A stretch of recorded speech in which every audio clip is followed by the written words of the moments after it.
I just finished a class with one of my students, and I thought I'd get on here and talk to you guys about this. My student was having trouble with translating in his head. When he reads, when he speaks, when he's answering questions, he was translating in his head. I thought I'd do this video because this is something that I run into many times as I'm teaching.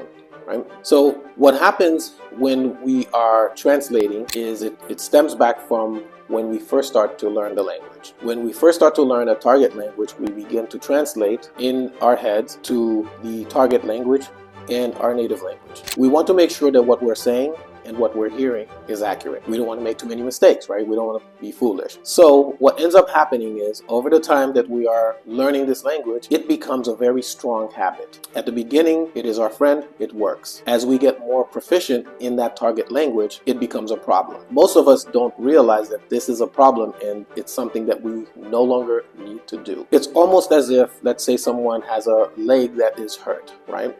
And you get a pair of crutches. Now, these pair of crutches help you to get around a lot easier with that injured leg. But once that leg is healed, using those crutches are a problem because now you can't move around as freely as you would like. That is the same thing that happens when you are translating in your head. So one of the things I have my students do, if you are translating when you're reading, I have him read faster. When you read faster, what happens is your brain does not have the time to translate from your native language or from English to your native language and back and forth, right?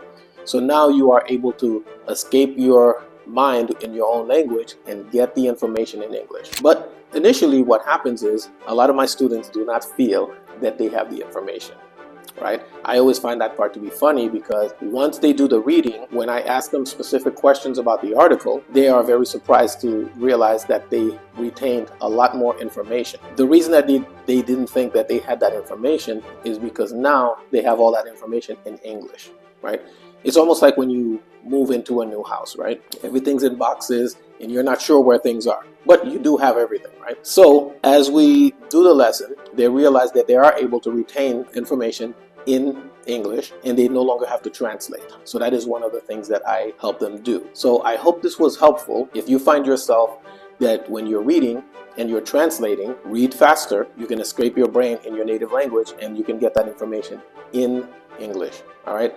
I hope this was helpful. There are many ways that I help my students with translating, using vocabulary, feeling more confident when they're speaking, getting the tools that they need to speak in English and do it more confidently. So if you found this helpful, I'd love to hear what you guys think about it. And if you have any tips and tricks that you use that would be helpful, I would love to hear it. Look forward to seeing you guys soon.